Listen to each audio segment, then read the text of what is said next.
बिछड़ते लम्हों में उसने मुझसे कहा था, देखो हमारी राहें जुदा जुदा हैं, मगर हमें एक दूसरे का ख्याल रखना है जिंदगी भर।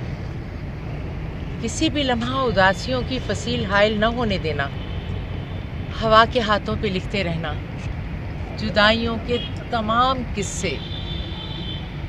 कदम कदम पे जो पेश आए वो सानहे भी नज़र में रखना। मैं जब भी लौटा तो अपने होंठों की ताजगी को तुम्हारी जलती हुई इन आंखों में ला रखूंगा,